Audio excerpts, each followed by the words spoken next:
संजीव जी, बहुत बार हमें ऐसा लगता है कि हम बहुत सारी सिम्टम्स को अपनी रोज़मर्रा की ज़िंदगी में नज़रअंदाज करने लगते हैं। जो सबसे बड़ी आपने महत्वपूर्ण बात कही है, होता क्या है कि दो लेवल पे चीज़ें चलती हैं। एक तो जब आप बीमार पड़ते हैं तब आप कुछ कराते हैं, ख़ास तौर पर अगर हम बात करें टेस्ट की, और दूसरी तरफ कुछ लोग अपने स्वास्थ्य को लेकर इतने जागरूक होते हैं कि उनका खान पान, उनकी जीवन शैली ठीक होती है।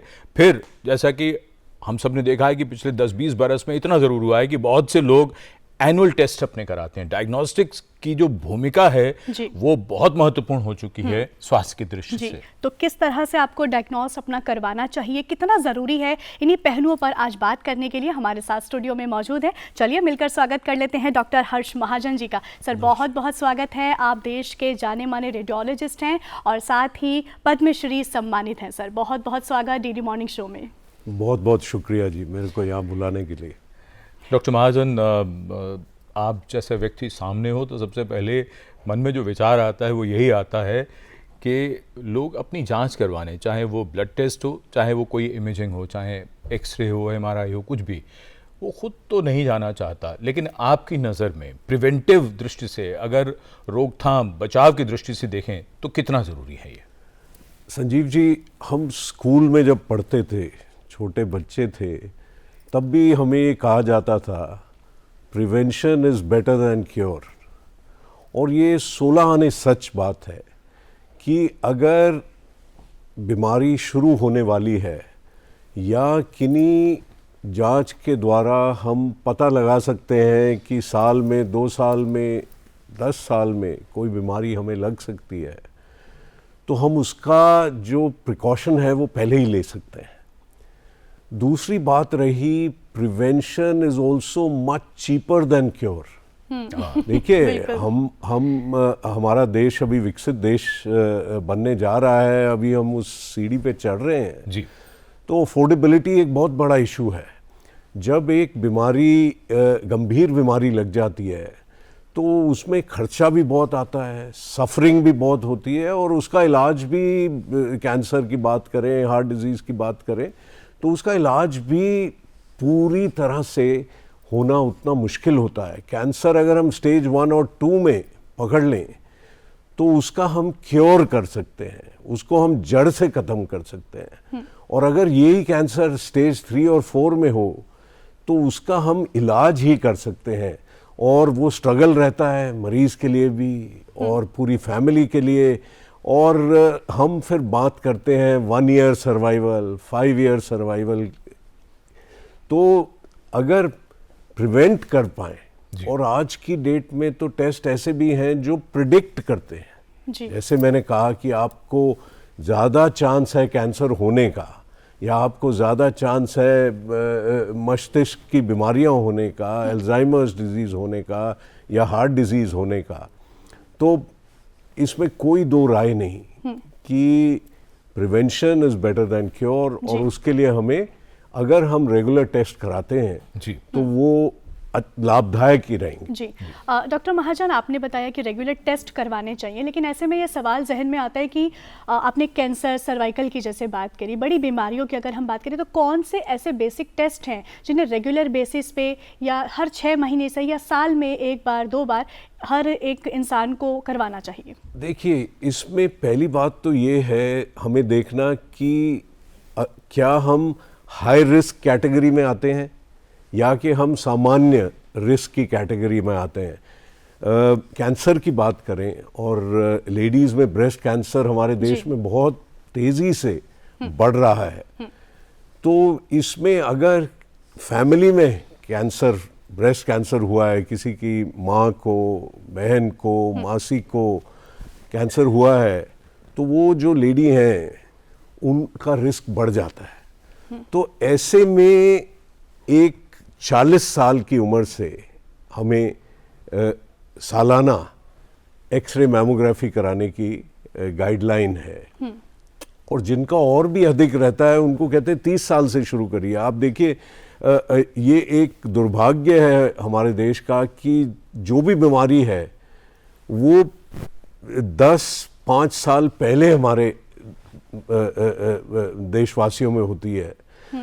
As compare to our western counterparts. वहाँ अगर एवरेज 50 साल है तो यहाँ 40 साल में होगी। ये कैंसर में भी ये लागू है, ये हार्ट डिजीज़ में लागू है। तो इसके चलते हमें टेस्ट क्या कराना है वो उम्र के हिसाब से और रिस्क प्रोफाइल के हिसाब से हम डिसाइड करते हैं।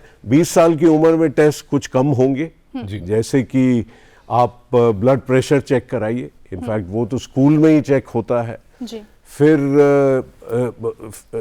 जो ओबेसिटी है, और इस पे हमारे प्रधानमंत्री साहब ने बहुत बात भी की कि मोटापा जो है ये कई बीमारियों की जड़ है। आपको हैरानी होगी कि कैंसर भी, अगर आप मोटे हैं तो कैंसर का रिस्क भी बढ़ जाता है, फैक्टर जी। और हार्ट डिजीज, स्ट्रोक, उन सब का, डायबिटीज उनका बढ़ता है, फैटी लिवर का चांस बढ़ जाता है।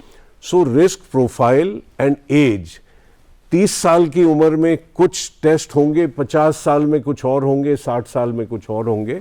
और अब हम डिटेल में तो यहाँ बात नहीं कर सकते, पर इसका हमें ध्यान रखना है, और डॉक्टर आपके पास हैं, बिल्कुल उनसे आप पूछ सकते हैं। जी बिल्कुल। और आपसे पूछने के लिए डॉक्टर महाजन, हमारी एक दर्शक है नलिनी, जिन्होंने फोन किया है। तो नलिनी जी, सवाल पूछ सकती हैं आप।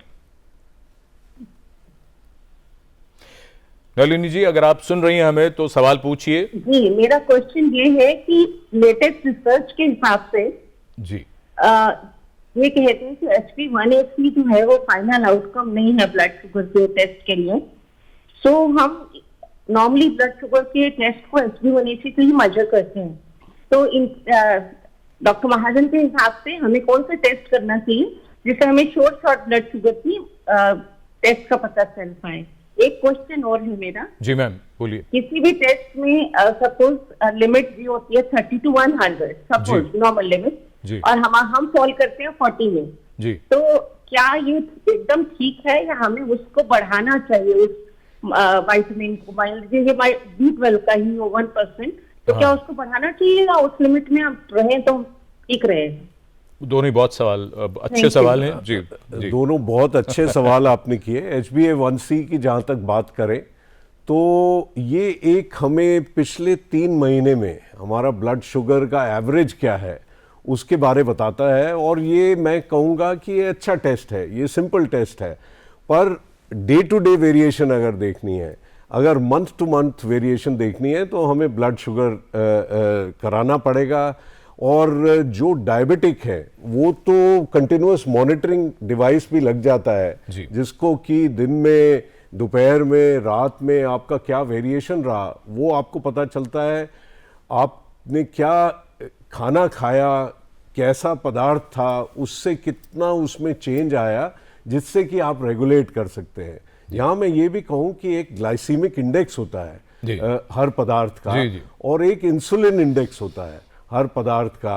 इन दोनों का भी अगर हम ख्याल रखें तो हमें जो नॉर्मल वेरिएशन होता है खाने के साथ, उस पे भी ध्यान रखना पड़ेगा। ये आपने सही कहा कि HbA1c ही केवल अगर वही कराएं और वो ठीक हो तो हमें वेरिएशन का पता नहीं चलता है। ये एक एवरेज है 3 महीने का।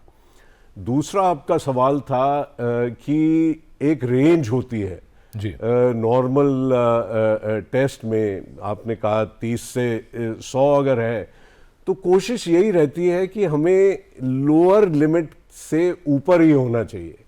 और इसमें कोई हार्ड एंड फास्ट रूल नहीं है, पर यह है कि लोअर लिमिट से नीचे नहीं जाएं। और आपने विटामिन B12 की बात की, ऐसे ही विटामिन डी है, विटामिन डी भी हमारे देश में बहुत लो रहती है। तो हमें कोशिश ये करनी चाहिए कि कहीं हम मिड लेवल पे रहें या हायर लेवल के पास रहें, उसी का हमें अटेम्प्ट करना है। डॉक्टर महाजन, वो शायद थोड़ा सा इसी सवाल को दोबारा पूछ लेता हूँ मैं। बेसिकली यही है कि 30 to 100 मान लीजिए जी, तो अगर 35 पर भी है तो ठीक है ना, मतलब चिंता तो ना करें ना, चिंता की बात नहीं, क्योंकि कई डॉक्टर्स ये भी कहते हैं कि we treat the person not the report. 100% है ना साहब? 100%। अच्छा, अब डॉक्टर महाजन एक और बात, अब आपने जब आपने कह दिया बिल्कुल ठीक बात है, तो अब आगे बढ़ के एक सवाल, जो आपने कहा, बहुत से लोगों के मन में ये बात आ रही होगी कि टेस्ट कराने हैं। भाई पहले, आज से 20-30 साल पहले तो डॉक्टर्स ने टेस्ट नहीं कराते थे, माफ कीजिएगा मुझे जी, ऐसा जी, कहने जी। के लिए। नहीं, ये सही अब बात तो एलोपैथी के अलावा बाकी भी जो डिसिप्लिन है उसमें भी हर डॉक्टर कहता है कि आप ये प्रोफाइल करा के लाइए, आप ये लाइए। तो कहीं हम ओवर टेस्टिंग तो नहीं करते हैं? देखिए संजीव जी, मैं आपसे एक सवाल करता हूँ जी कि आप बीमार हो गए, जी, अब भगवान ना करे ऐसा हो, कोई बात नहीं, पर जी, जी। तो क्या जैसे पुराने जमाने में होता था, नब्ज। पुराना जमाना क्या, 20, 30, 40 साल पहले वही कह ही, रहा था मैं, जी। वो एक डॉक्टर अंकल होते थे कॉलोनी में, हर आदमी उन्हीं के पास जाता था और वो नब्ज देखते थे, ब्लड प्रेशर लिया, वो आला लगाया, उससे चेक किया स्टेथोस्कोप से, और फिर वो लाल दवाई, हरी दवाई, नीली निशान लगे दवाई होते कुछ थे दे जिसमें। देते थे, हम ले लेते थे और ठीक भी हो जाते ठीक भी थे। हो जाते थे। हाँ, ये भी बात। पर इस पे भी मैं आऊँगा। आज अगर कोई आपको ये कहे कि ये दवाई लीजिए और आप ठीक हो जाएंगे, आई थिंक 99% लोग जो शिक्षित हैं वो कहेंगे नहीं डॉक्टर साहब, आपने बीमारी तो बताई नहीं क्या है, और दवाई का नाम बताया नहीं। और दवाई आपने बताई नहीं क्या है।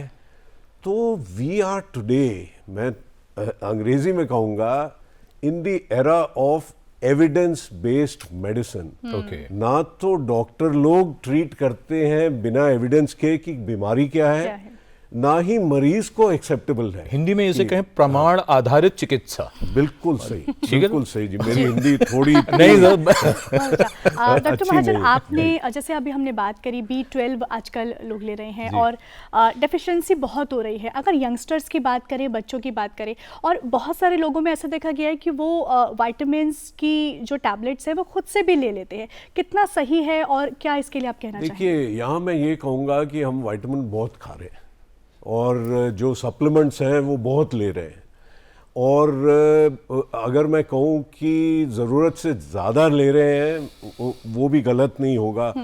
3-4 फ़र्क ले लेते हैं, और जब आप देखें और नाम अलग हैं, उनके कंटेंट काफ़ी मिलते जुलते होते हैं, तो इस पे भी संयम बरतना चाहिए। ये नहीं कि हम बस लेना है। आप देखें, कई बार हम तो ब्लड टेस्ट भी करते हैं जी, उसमें पता चलता है विटामिन B12 तो कहीं ज़्यादा है, और उससे हमें नुकसान भी हो सकता है if it goes beyond the limit.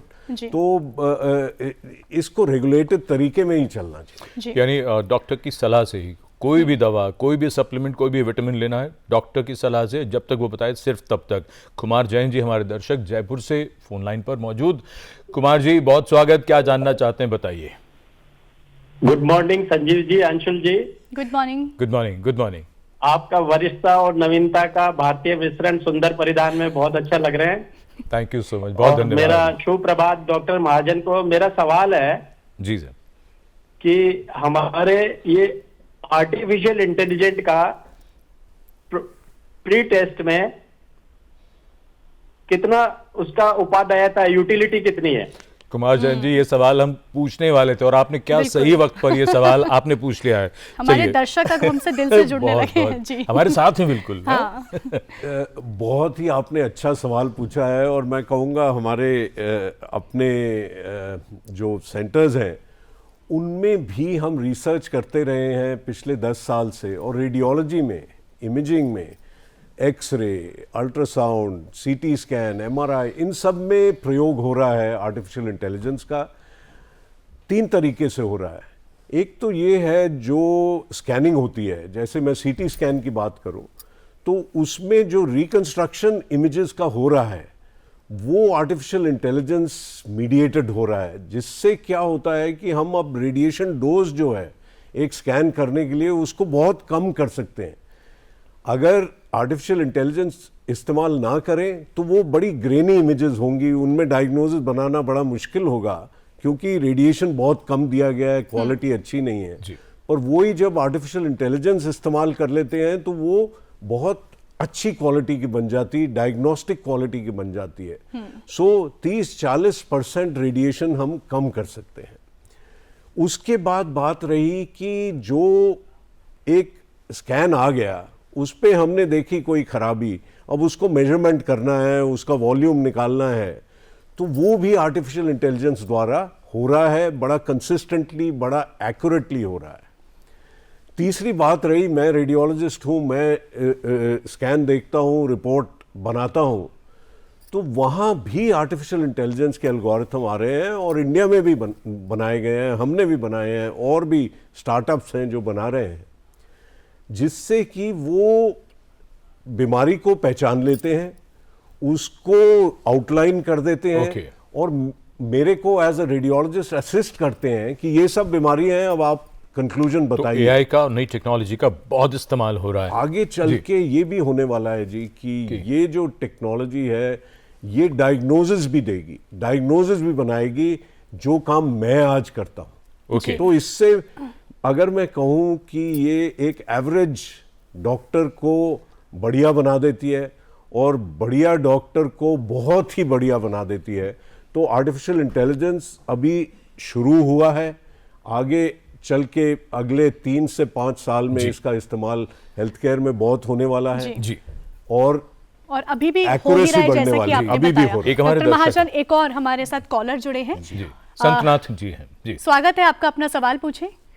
Sir नमस्कार। नमस्कार। नमस्कार। सर मैं ये पूछना चाहता हूँ कि आपने अभी कहा ना ब्रेस्ट कैंसर बढ़ रहा है, जी। तो सरकार को मोबाइल वैन चलाकर जी। मेमोग्राफी को आगे मतलब करना चाहिए, अप्रोप्रिएट, ये जैसे 50 ईयर्स की है, जी। ताकि आदमी डिटेक्शन हो। जी। जी, आपका सुझाव ये अच्छा सुझाव है, मुझे लगता है। जो नहीं, लोग सरकार हैं- ये कर भी रही है जी, एनजीओज भी कर रहे हैं। जी। प्रॉब्लम सिर्फ ये है कि हमारे 140 करोड़ की साइज, आबादी है, पॉपुलेशन साइज, और 70 करोड़ महिलाएं हैं, और उनमें अगर हम देखें तो 40 साल से ऊपर वालों में ये स्क्रीनिंग की जाती है, वो भी बहुत बड़ा नंबर है। जी बिल्कुल। तो उस करने में, सबको कवर करने में मुश्किल है, इनफैक्ट विकसित देश भी नहीं कर पा रहे हैं। हाँ। दूसरी बात रही, कुछ यहाँ पे हेजिटेशन है। लेडीज, मतलब हम दिल्ली शहर की बात करें, यहाँ भी, और डॉक्टरों की बात करें, लेडी डॉक्टरों की बात करें, वो भी सब नहीं अपना कराती हैं। तो एक अवेयरनेस, एक हिचकिचाहट, एक हेजिटेशन है, जो कि हमें अवेयरनेस क्रिएट करके एटलीस्ट जहाँ फैसिलिटी अवेलेबल है, जी, जी। वहाँ तो मशीनें इस्तेमाल हो। डॉक्टर महाजन, यही फायदा होता है, आप जैसे जब एक्सपर्ट आते हैं तो ये जो अवेयरनेस वाली जो बात है, ये जो मशाल लेकर चलने वाली बात है, उस रोशनी में थोड़ी सी और चमक बढ़ जाती है। डॉक्टर हर्ष महाजन, जाने माने रेडियोलॉजिस्ट, आप यहाँ आए, हमसे बातचीत की, बहुत धन्यवाद आपका। Thank you so बहुत much, sir. धन्यवाद, बहुत धन्यवाद।